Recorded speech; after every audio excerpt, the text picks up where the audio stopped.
When the pressure is high and the energy low, that's when your business needs inspiration to change and to grow. It's also when true captains show up. Hi, I'm Mark Francis, and I'm the host of this podcast that invites industry leaders from all over the world to answer the question, who's your captain? When you need to motivate and to mobilize, to develop and enable your team. Whether you are new to being a leader or you aspire to be a captain, this podcast is for you.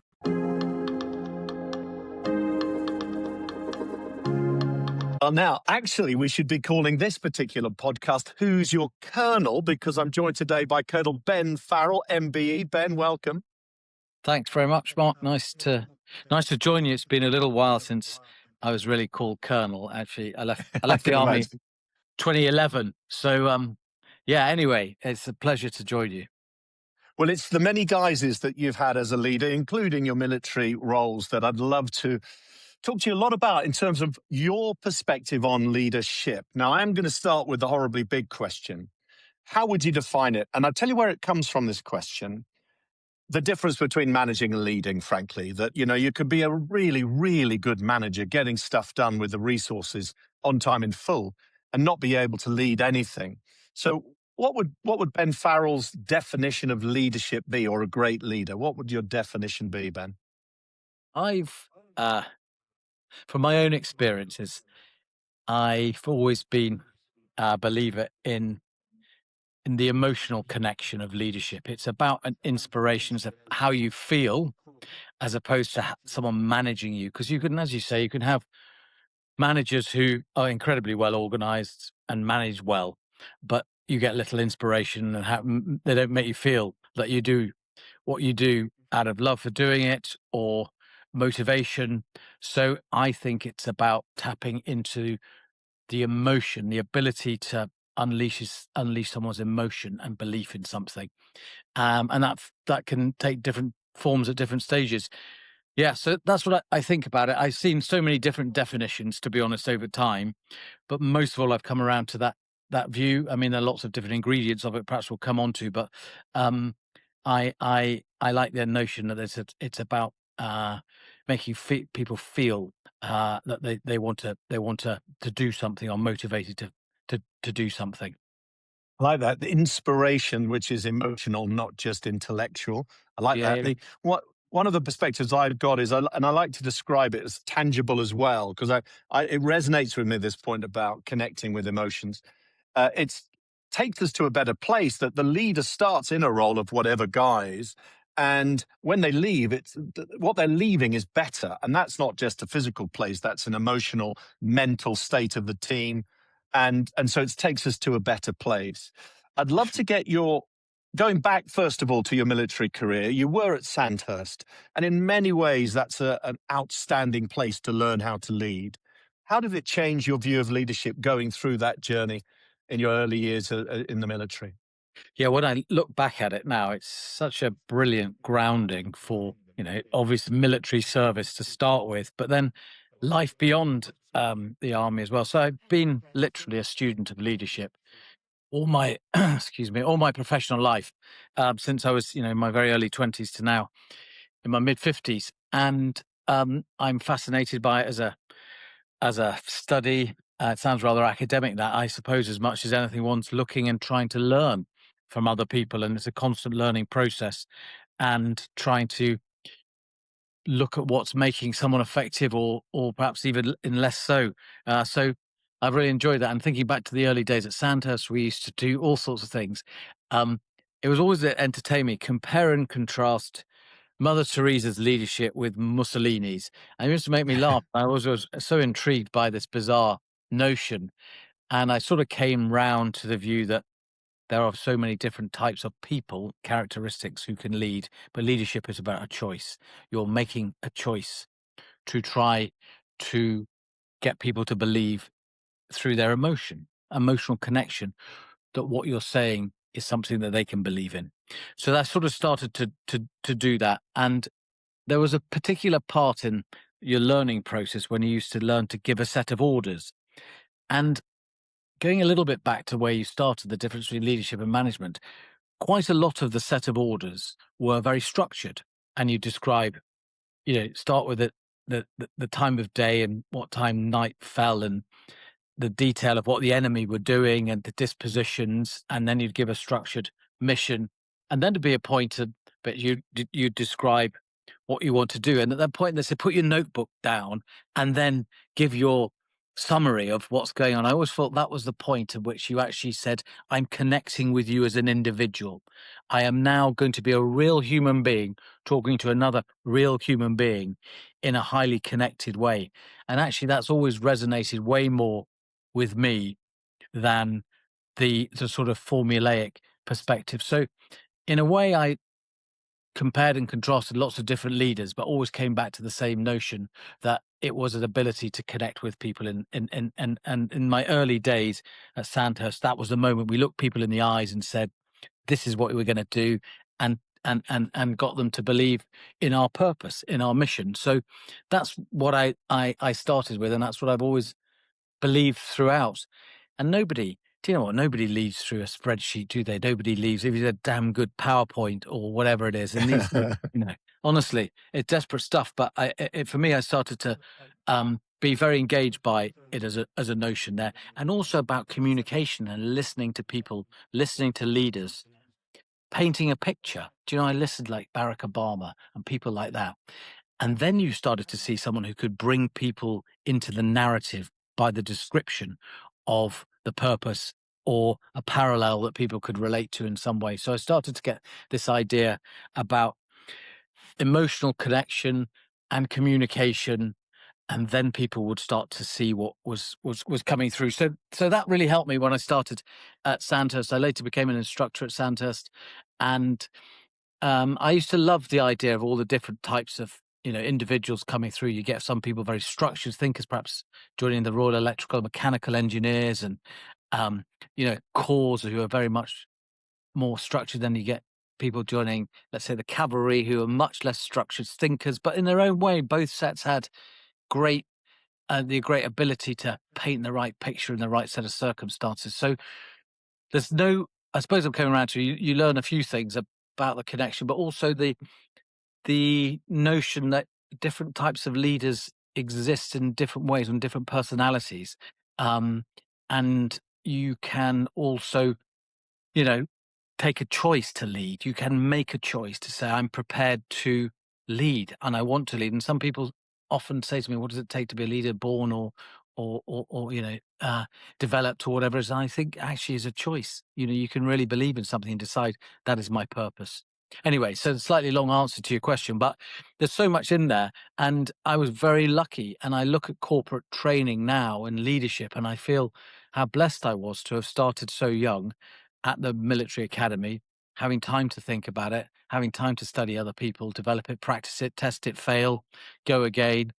And whereas in corporate environments, you don't get it, you don't get that experience at all. So sometimes I really feel that actually, I've been the chairman of the Forces Employment and Charity for some time now, that one of the great hidden gems is, veterans who can really add, in the workplace as well. So we've been trying to move the narrative from sad, bad, dangerous veterans to actually highly skillful leaders within the corporate environment as well, which we've actually made some really impressive headway in recent years. And across the UK, a lot more veterans rising up through the ranks of business. So that's all good, and I think all grounded in that early days at Sandhurst. The other thing, Mark, and I'll be quiet then, is in our early days, in our early days, we used to spend a lot of time thinking about stuff.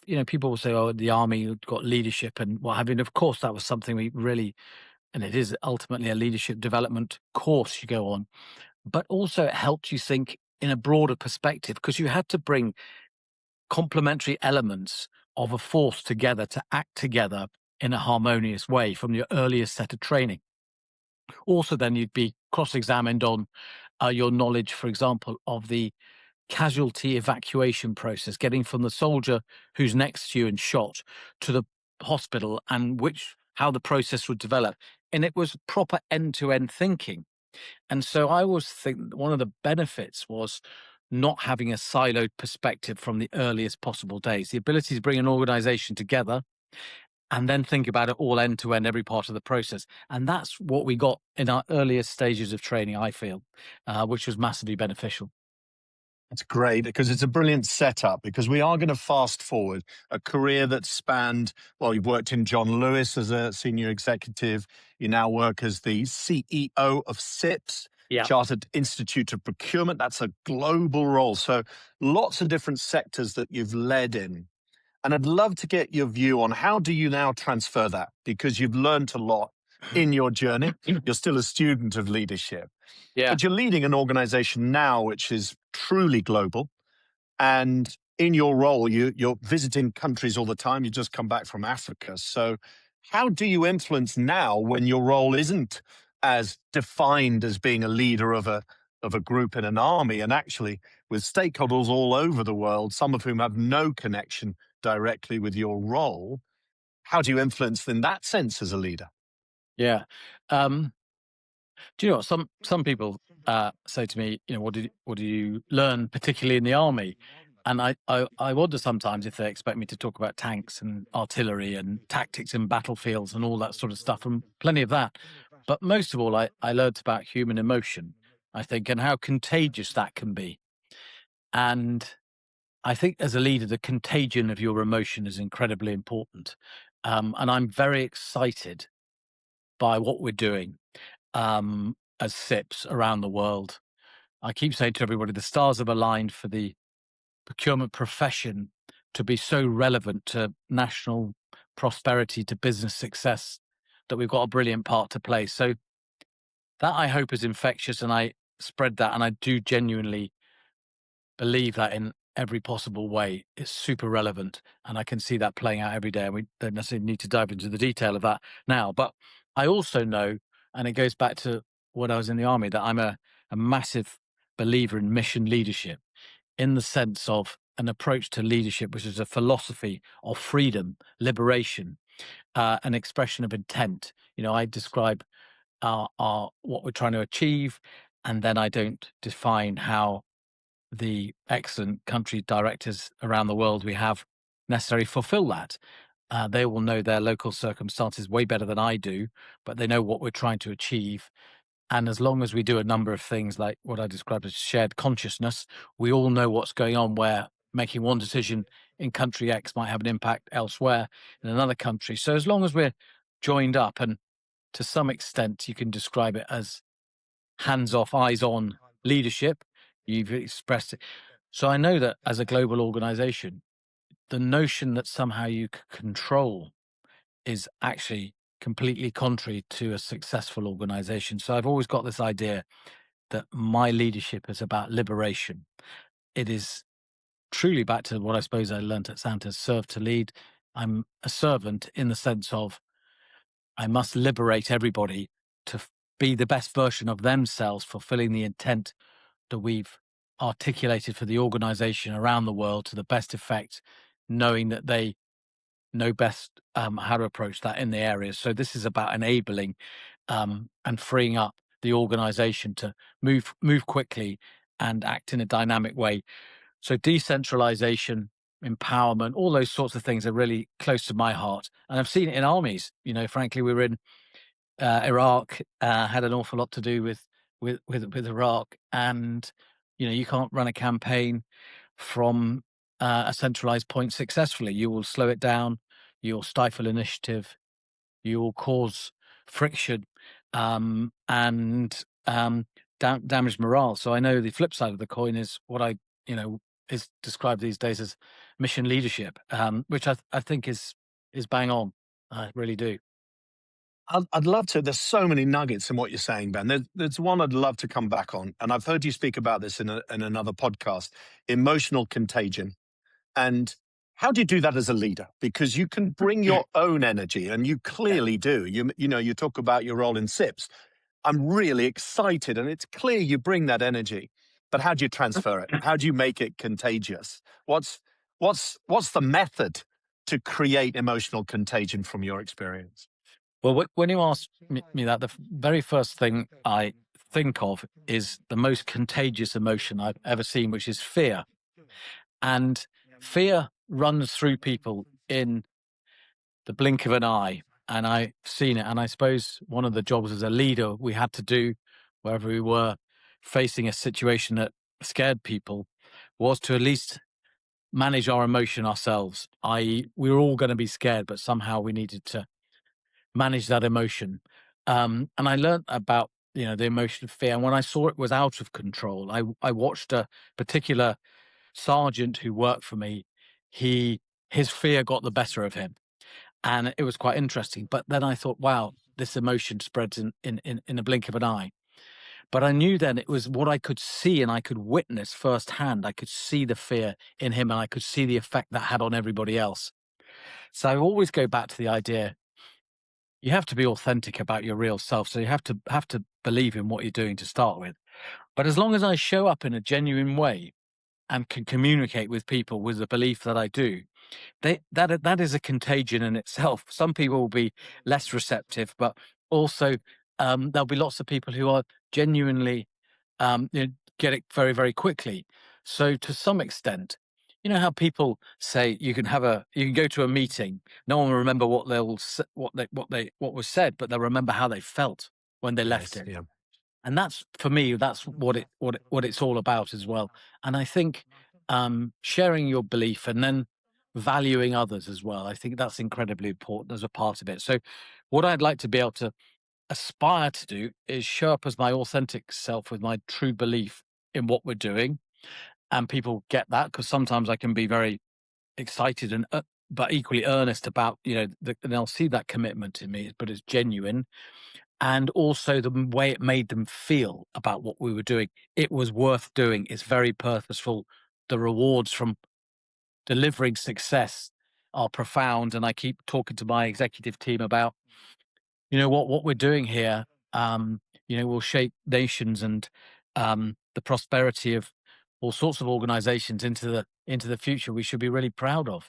And, if you can share that belief and get people to get in and feel that sense with you, I think that's how it goes. I think that sitting down, perhaps, we continually talk about as we obviously do, but for me, it's been through my relationships with individuals, talking to them, hearing from them, sharing a perspective, and then being authentic. And I literally, that's why I like to get out and about and travel a lot and see lots of other countries as well, because you can't really be an effective leader at distance. I'm not a great believer in working from home. I think leadership via Zoom is probably about as difficult as it gets. So Yeah, do you know what I mean? So I like I to, do, totally. yeah. So I like to go out, and that's why I spend a lot of time traveling, because I'm a great believer in connecting with people, building relationships, and then they'll get a sense of that ambition, my emotion for what we're doing. And that's, it seems to me, that's is essentially how I have to go about it. I have yet to find an easy way of doing that. You can write a directive, but no one likely to read it. You can think of other ways of doing it, but genuinely, I think people who feel they've got a sense of a relationship and they can understand where you're coming from, I think that unlocks it all, is my experience, at least anyway. But also, alongside that, when I think about the very best leader I've worked for, it was also the expression of my belief, or his belief in me, and that's taught me, I express my belief and gratitude for their work as well. So it needs to be a two-way thing. And I do genuinely, Mark, and do genuinely listen as much as I possibly can to other perspectives and really value other points of view. And I'm the last person to feel although my wife would probably disagree, that I'm right on all these issues. So I like to hear from different perspectives, and most of all, the perspectives are great, but if they get the intent and are emotion and how we believe in it, then it's possible to have different points of view, different perspectives, but overall you're all heading in the same direction with the same energy and belief.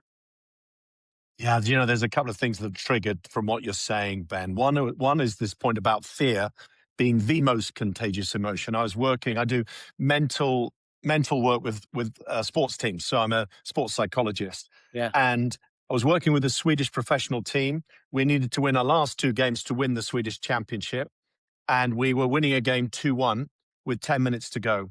And Yeah. you could start to see the fear of losing. And then it happened. And there was an attacking throw. So we had the ball, we're attacking, and the left winger threw it 20 meters back to the left back, who was on the halfway line because we were pressing forward. He put his foot in it, turned around, looked at his goalkeeper, and passed it 40 meters back to his goalkeeper. And the whole game plan was keep possession. So the goalie was supposed to pass it to another back and then build again, but he picked it up and hoofed it. And that is contagion of fear of losing. And actually, we conceded a goal and eventually finished second in the league. And you could feel it arrive. Fear had arrived, having been so expressive for 80 minutes of the game. And then, boom, everyone changed in terms of behavior.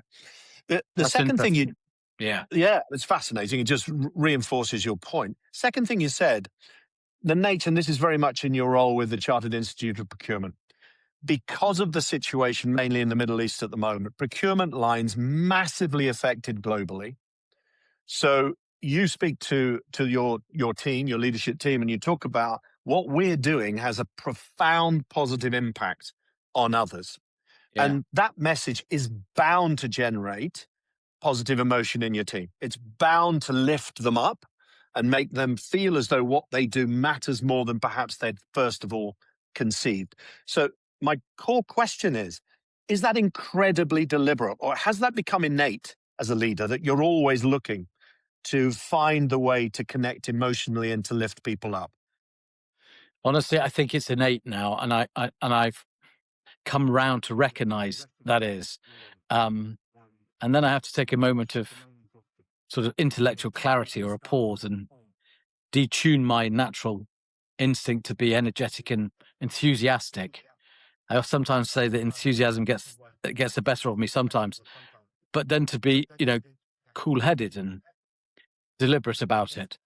But for all the reasons you describe, it's absolutely on point for what's going on in the world, whether it's about, the war in Iran. I love this. You know what? We had a webinar the other day.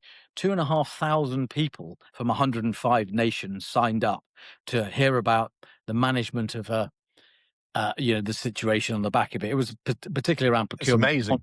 Yeah, it's fantastic. What an extraordinary position to have as a convening organization for that sort of perspective. So absolutely brilliant work. But equally, I know that to some extent, imagine how boring it is to work for someone who's thoroughly flat about their purpose and what they're doing and has no energy in it. I mean, terrible. Yeah. Terrible. No, awful. But equally, maybe it comes back to my training to some extent, because I always thought, when we went to Iraq, I remember the day I was giving my orders. For example, we were on point for the attack into Basra on the 6th of April, 2003. Luck would have it, or bad luck would have it. The boss didn't like me, so he's sending us in first. There it was, the night, giving the orders, right, men, this is what's happening. We are going to attack to seize the city of Basra and the following objectives. Be up at first light and what have you. And, to some extent, we were so well drilled and trained. It felt so natural to us that this was it. And we went to sleep and we got and we cracked in and did the business, as it were. But it's so instinctive in me, perhaps now, that this is what we were trained, and this is how I believed in my plan and what we were going to do. And I was always going to be able to say to the guys, look, I'm telling you this because this is what I do genuinely believe in. And the other thing is, I suppose, and I knew I had to sell it at the same time, because that level of responsibility, do you know what I mean? You're putting people in harm's way. And the military environment, I was also very conscious, because some people say, what's the difference between leadership in the army and not in business, for example? And I say, well, actually in business, it could be way harder, because there's no manual of military law. There's no sergeant who's sorting them out for you. You're lined up for success on one hand, but on the other hand, there you are asking people to put themselves in extraordinary danger for you. So the responsibilities are very, very different. But at the same time, I knew that I had to look the soldiers in the eye and sell them a belief that what we were doing was going to be successful. I had a sound plan and do it. So to some extent, I've always had that inside me, that I'm, need to be able to say to everyone, this is what we're doing is right. We really believe it, and it's going to be a success. So let's get on with it. So there's a bit of that in me for sure. Yeah. And here's the rub then, Ben. Here's the real rub. And it's why this podcast is called Who's Your Captain? Because as a leader, you're captaining a number of things, not least that wonderful sleeping giant called the Chartered Institute of Procurement. And we'll talk more about that in a second. Here's the rub. How do you transfer, coach, train others to have the same instinctive ability to lead and make positive emotion contagious? Because it's become innate in you. How do you now become a mentor or a coach for others to help them become great leaders too? Well, thank you. I'm always personally dissatisfied with myself, so I need to always come from that point of view. I don't want to ever appear to be delighted with myself as a leader, because I'm not, and I rely on so many of the good people we've got here around me to help. So that's always the first thing. And I suppose all I can hope to do is teach mission leadership. So we did an excellent course, and I believe that. So we spent some time together, actually at the Royal Military Academy, through a group called the Inspirational Group, looking at. I know them, yes. Yeah, very good. They're a good gang of people. I wanted to go to the military academy because it sets the right environment and tone, and the principle of what we were thinking about, I think, is good. So there's the teaching part of it. What is it? How might we? And then you've got to get to I want to do that instinctively. And so I suppose all one can hope to do is be the sort of leader that people will recognize they would like to be in due course. So when I think about, when I go round the world, I'm sitting on my hands thinking, you might have a point of view on that, but actually, isn't it better for that individual to have a way greater degree of self-determination and self-architecting of their success? So just let it go, let it run. And then if there's something that goes wrong, they'll learn from it. If there's, they'll bloom in their success. So I try to create an environment that's much more like that. I don't want to be the critic, the auditor. I want to be the encourager and the enabler. So that positivity, I want to try and share by example as much as anything. So I'm try really hard not to be into the detail of anybody else's job. I really work hard at that, because that's not what we want to foster. To run a global organization, how can you be poking your pencil into what's happening in Melbourne today and, in Kuala Lumpur tomorrow and all those sorts of things? It's just not so it's right. eyes on, hands out, as you said earlier. Yeah. Eyes on, hands out. And Yeah. how do you Completely. then? So I'm going to build on this because it's your language I picked up from a previous discussion around Sleeping Giant, that you've got the privilege of being the CEO of CIPS now. How do you awaken the giant in terms of getting the changes you hope to inspire from the programs that you're running? What's that next step in the journey to transition from being a sleeping giant to being an impactful giant? Well, I used that expression about a year or so ago. I've recently taken over, because there it was. It looked to me like it was an organization with a great deal in the tank, in the locker for as a potential as an organization. But I found it was quite an introvert organization. And I suppose most of all, I wanted to create belief in what we're doing. So and one of the reasons, I was lucky to get the job was that I could see what it could do. And then I have a narrative about what it can do, its part to play in the world, for all the reasons we've spoken of earlier. And I thought, well, one of the shifts we need to make, we can get busy with organizational, structures and diagrams and all that nonsense that people do with a reshuffle of an organization. But most importantly to me, it was not what that is, but how does it feel to be part of an organization? You know what, it'd been through a tough time, bad ERP, implementation program, a massive cost overrun, a time overrun, awful experience. There was quite a battered organization. A CEO got moved along. One had left quickly. One interim had left. So the revolving door. So it was quite destabilized. So the things that came to my mind was we can sort the structural stuff out, and that needs care and attention because it will impact individuals and their jobs. But most of all, what does it feel like to be part of this? And that's what I really wanted to concentrate on. What does it feel like? And so I thought, well, here's our ambition. We're going to roll out loads of new offices around the world because we need to connect with people. So we did that very quickly. In a year, we've doubled our footprint around the world. And they're all growing in their own way. Remarkable, by the way. Remarkable achievement. Carry on, Ben. And then we have lots of other volunteer branches. And I suddenly discovered that CIPS, Chartered Procurement Supply, is like a massive jigsaw of lots of people who contribute in an extraordinary, sometimes unseen way to our collective success. So I wanted to increasingly put my arms around everybody and say, you're all making an amazing contribution. We should be shouting. We should be drawing the strength from each other.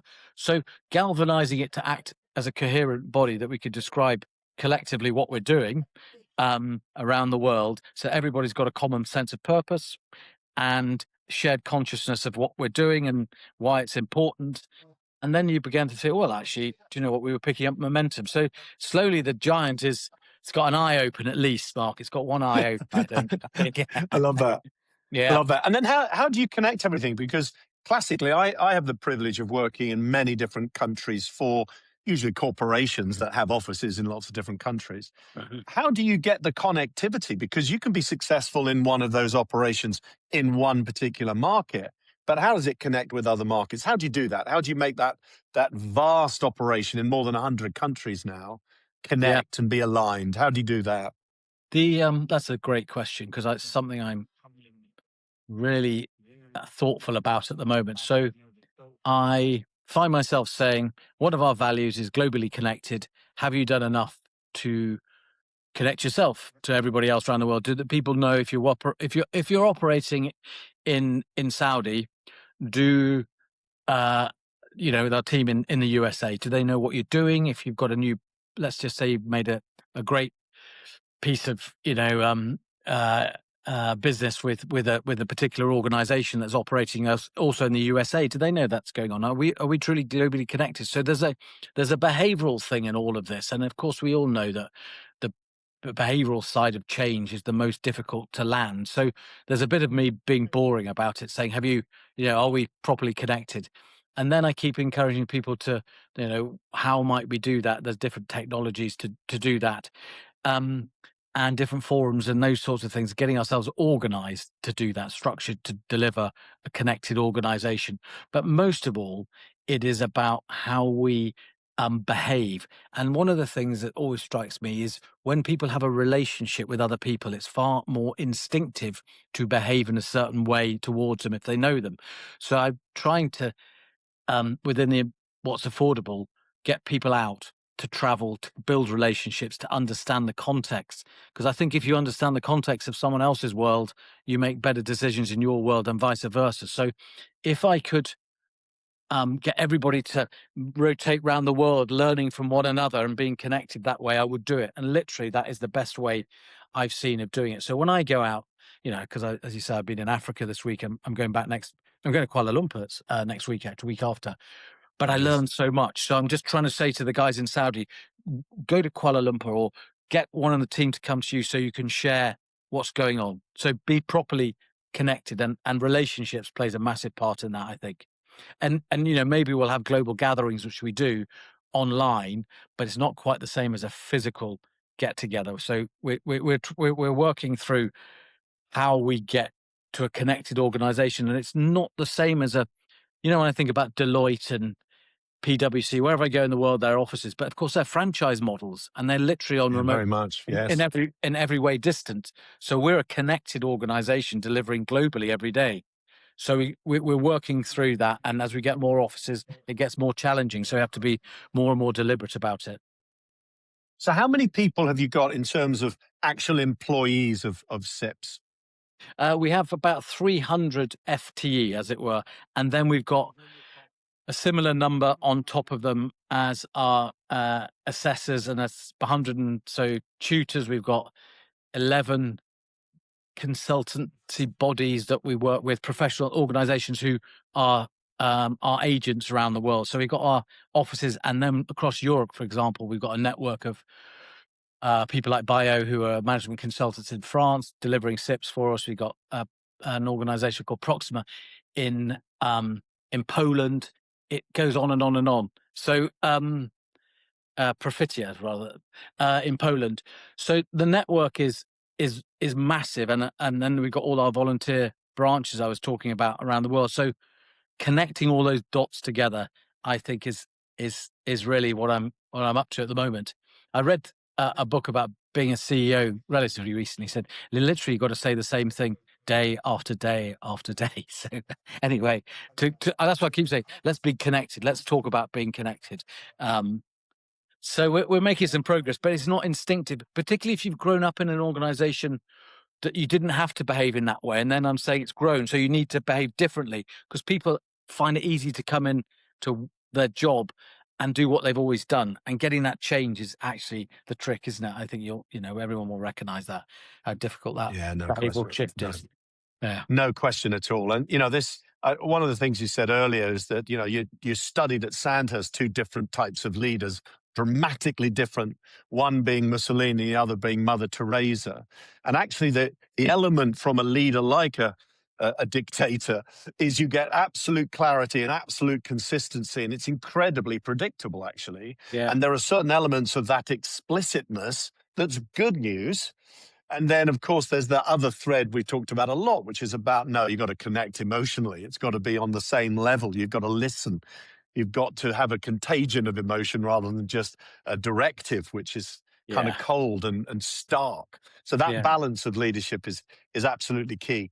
How do you then, given all of the energy you bring, Ben, which is coming through the screen as I listen to you, how do you make the decision when you go, do you know what? I'm just going to leave them. Even though there's an energy as the CEO to be involved, to offer help, to bring energy. How do you make the decision when you just go, I don't need to, and I mustn't actually? I think you called it sitting on your hands. How do you make that judgment?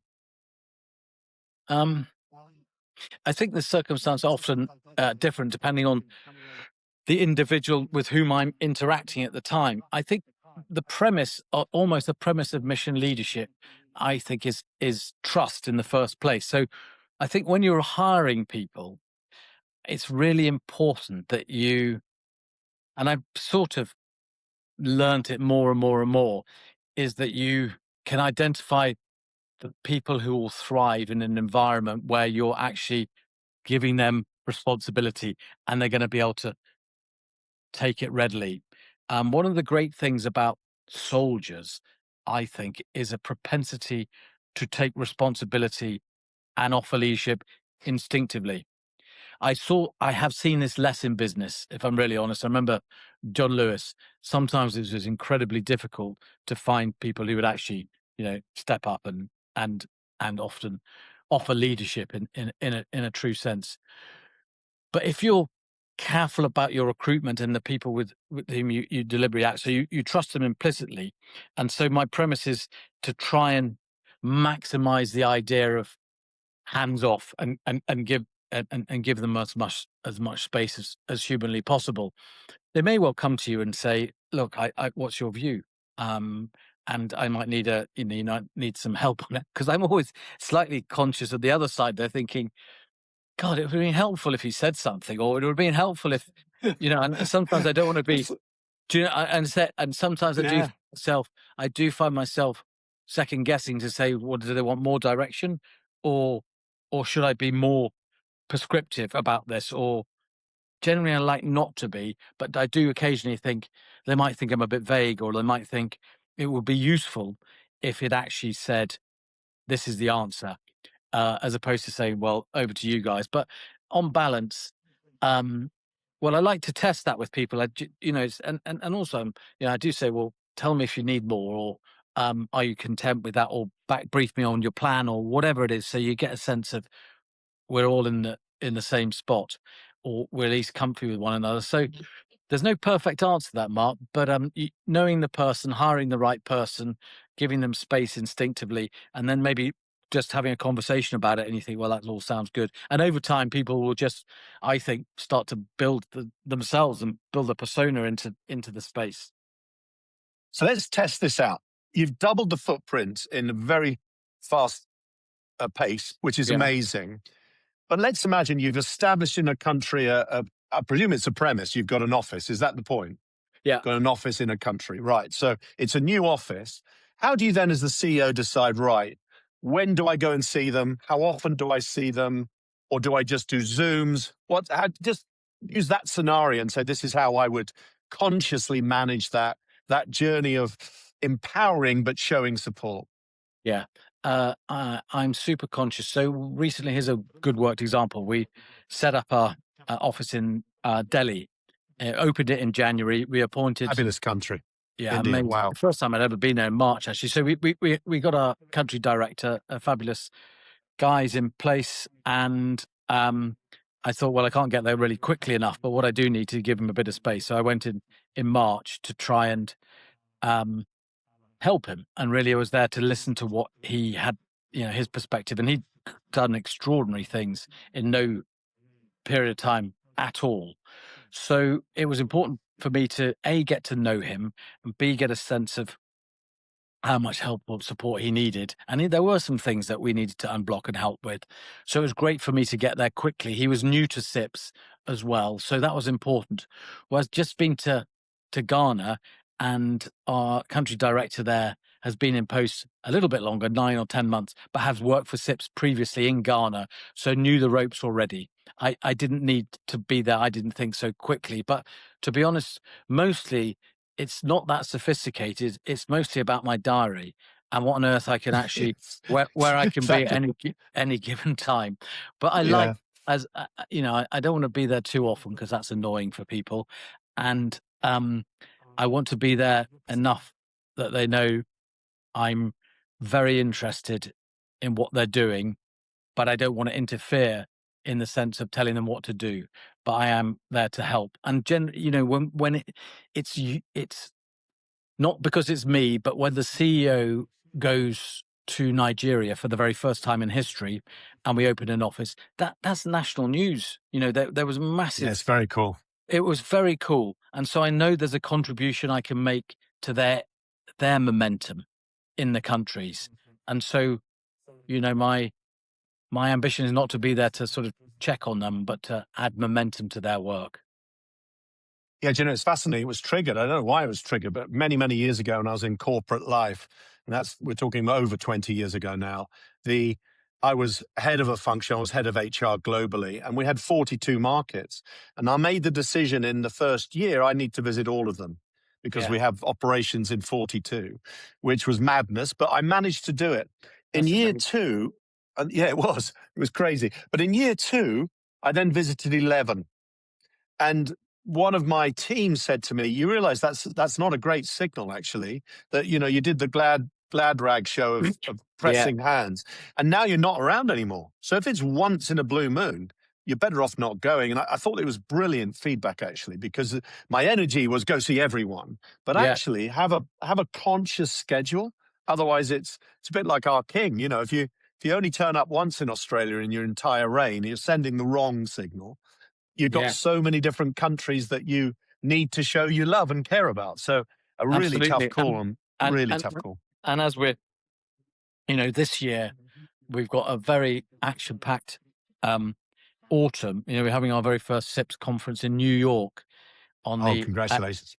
8th and 9th of November, which is fabulous. I'm really excited to be there. And then we're going to be in Nairobi shortly after that, back in Warsaw, going to Guyana, in late December in Jamaica.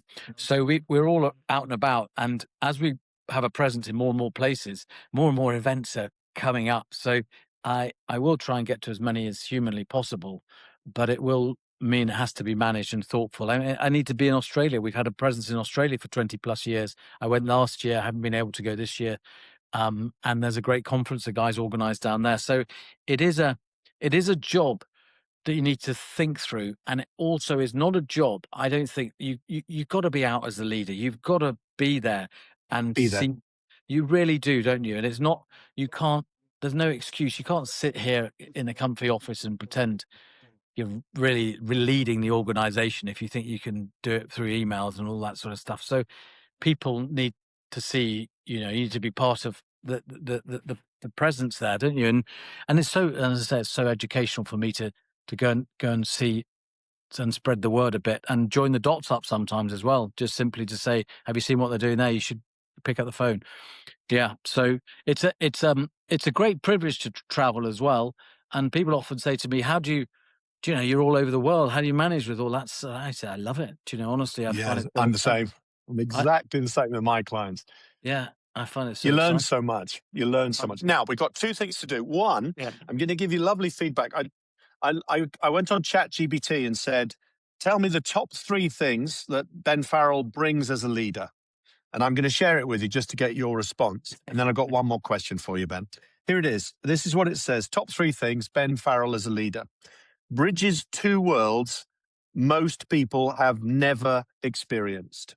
So I think it means about military and non-military. Bridges 2 worlds most people have never entered.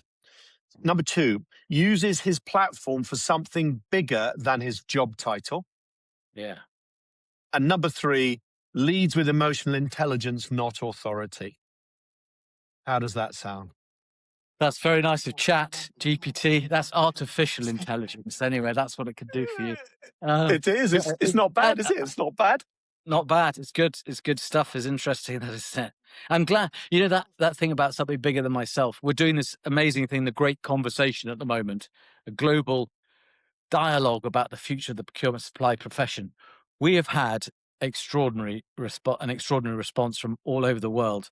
Last week alone, I think on Friday there were 24,000 hits on the website on the great conversation page. That's good. That's great. It was massive, Mark, and it's very, very cool. Everyone's engaging in it. And then I've started to not see, there are other professional bodies and people who are involved in procurement, or consultants, and they might see this as a competition. I'm saying this is the profession. This is bigger than CIPS, bigger than all of us. So I want you to all go out there and engage your clients and your members and whoever else. And we want to do this together. I'm happy to share the results. We can do all this stuff. It's not for CIPS to necessarily feel it's an exclusive activity. I like that, and that's why in Ghana last year we were warming up for an MOU with the Ghanaian Institute of Procurement, and so all of that seems to me to be a very important part of taking a bigger perspective on how we'll ultimately move the profession to the right place to be fit for the future, as I keep saying. Love that. Final question, Ben, and it's a tricky one, this one. How will you measure your success as a leader? And it's bound to have some sort of emotional element of you feel like you made a difference. But what are the tangible ways you might measure yourself as a leader? And I mean in terms of CIPS in that wonderful global role. Do you know what? It's a tough question. It always is a tough question. And I know that sometimes as a CEO, when I say to my excellent executive team, look, I want you to tell me really, out of 10, honestly, completely privately, no one else will know about this. Out of 10, where are you on the spectrum of this was the most enjoyable job I've ever had, and I'm going to look back over, in 10 years' time and think, hurrah, we did something really special. So I sort of got an unofficial metric in my mind like that. Actually, I like it. Do you know what I mean? I want like them. I want people to say, "Holy shit, we had fun. We had a brilliant time. We did remarkable work. We extended the reach of an organization that existed since 1932 in a way, the giant was truly awakened, and it did remarkably well in a way that truly justified our belief in what was, an important response to what's going on in the world. So I want them to feel like that, and I want them to wake up thinking, God, I want to just get on with the next bit. So I'm sort of trying to test myself against that, as well. In all honesty, of course, you have an intuitive view of what the feedback is and what you hear from lots of other people, and how you judge yourself, I suppose, is amongst all of that too, because there will inevitably be tough. There have been difficult decisions and those sorts of things. Yeah, so those metrics aren't so good, but sometimes do you know what I mean? We've been around long enough to feel instinctively we're in good shape, or we got some problems. You should do, shouldn't you? You should do. Well, I'm going to score this interview 9.35 out of 10 in terms of my enjoyment, Ben. You're very kind. I want to say a huge thank you. It's a total pleasure. I got this idea about healthy paranoia, the constant desire. It's a bit like a cyber Alex Ferguson thing, is you're never really good enough. Do you know, you got to wake up tomorrow morning. Yeah. Today I'm going to be better than I was yesterday. And we've got to be in perpetual motion. So as soon as I swear, when in retail, I got to say, as soon as you feel content, you're in trouble. Oh, you got to definitely. You got to get going. Anyway, definitely. Thank you. I can rabbit on for too long. Thanks a lot. Nice to see you. Thoroughly enjoyed it, Ben. Thank you.